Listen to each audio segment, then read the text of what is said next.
Item Number SCP-303. Object Class Euclid.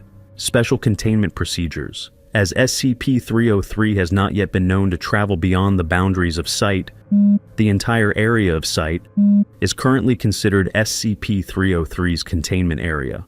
All rooms in Site are to be altered where possible so as to have two entrances separated by a distance of 10 meters or line of sight.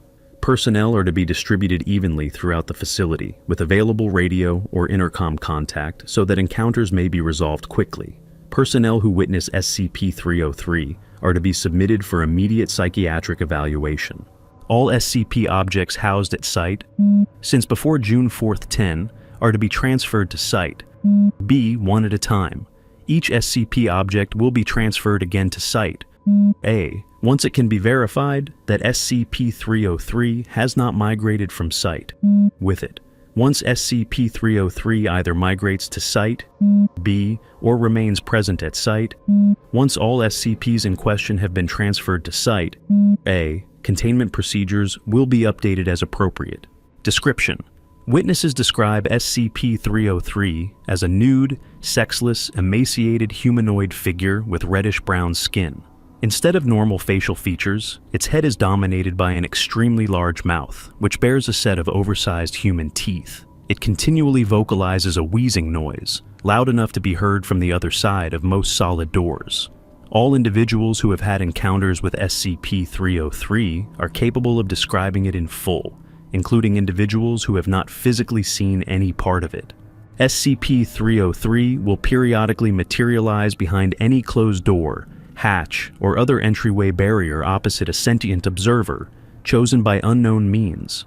SCP-303 will then remain behind the door for an indeterminate amount of time. Any individual attempting to open the door or barrier experiences intense, paralyzing fear that lasts until SCP-303 dematerializes, either on its own or to avoid being directly seen by another observer. The source of this fear is not clear, but appears to be similar in nature to arachnophobia and ophidiophobia, originating on a preconscious genetic level. Data-expunged analysis indicates that SCP-303 is not in fact purposefully inducing fear in the affected individuals. SCP-303 does not allow itself to come into direct visual contact with any observer, and has never allowed any one individual to view more than 10% of its form. When the door or other entryway barrier is partially or completely transparent, SCP-303 will materialize in an orientation that leaves 10% or less of its body visible, or cause effects of fog or frost on the transparent surface to achieve the same effect. If SCP-303 is approached from a direction in which there is not a solid object or door-breaking line of sight, it will dematerialize before direct visual contact is made. Any electronic or complex mechanical devices that SCP-303 encounters are temporarily disabled. SCP-303 has made no recorded attempt to physically or verbally engage any observer. How SCP-303 arrived at Site is not known at this time. SCP-303's first recorded appearance was on March 1st 10. It is suspected that SCP-303 was inadvertently transferred along with or manifested by another SCP on Site. All SCPs on Site are being re-examined accordingly.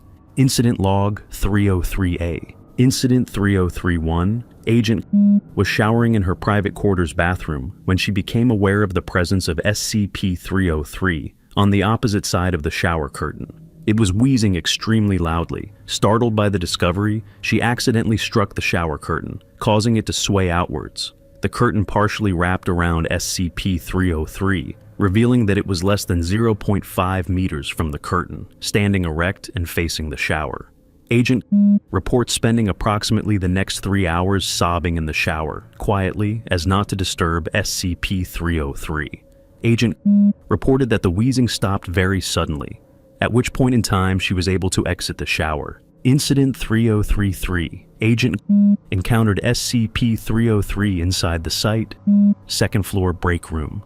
He was attempting to obtain coffee creamer from the counter cabinet when he heard loud wheezing emanating from the cabinet and was overtaken by overwhelming fear. Agent later reported that SCP-303 was huddled in the cabinet in the fetal position. Agent claimed to be certain of the information despite failing to open the cabinet door. Later, when the cabinet was examined, one container of powdered coffee creamer was missing. Note: this is the first recorded instance of SCP-303 removing an object from a scene. Incident 3036, Dr. was discovered dead from dehydration in a second-floor storage room. It is estimated that Dr.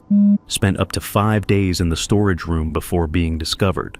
A small 4-meter by 4-meter decompression chamber separated the storage room from the adjoining hallway.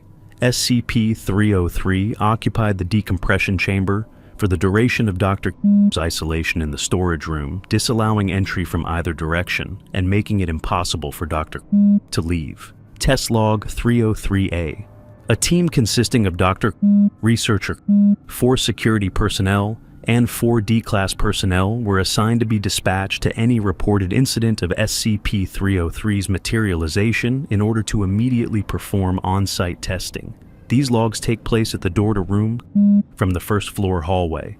SCP-303 was reported to be within room Test 3031. 1 male D-Class personnel, D-3031, was ordered to open the door and threatened that he would be transferred to SCP duty for non-compliance. He refused, citing extreme fear. Test 3032.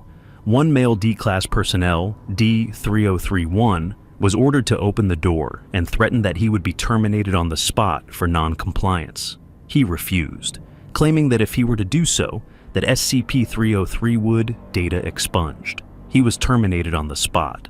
Test 3033. 1 female D-Class personnel, D-3032, that had witnessed the termination of D-3031, was ordered to open the door and threatened that she would be terminated on the spot for non-compliance. She refused, claiming that if she opened the door that SCP-303 would data expunged.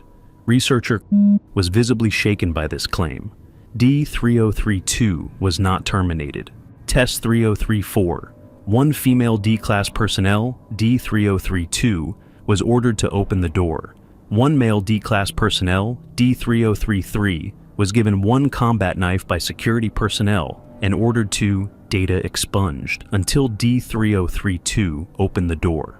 After 2 hours of data expunged, D-3032 died from blood loss. D-3032 made no attempt to open the door. Addendum, May 1st, 10. SCP-303 appears to have claimed the second-floor storage room as its own. It has so far disallowed any personnel entry to the room since April 5th, 10. It leaves periodically to acquire Foundation property, which is then moved into the second-floor storage room. To date, the following list describes all non-classified items taken by SCP-303. 1. Cryotube, 3 sets of standard Foundation surgical equipment, 2 D-Class research cadavers, 1 gasoline-powered generator, a variety of chemicals including large quantities of tryptophan, phenylalanine, and tyrosine, among others, 1 container of powdered coffee creamer. In addition to this, a number of classified materials have been obtained by SCP-303. Staff are still attempting to determine what specific purposes SCP-303 may have for these materials.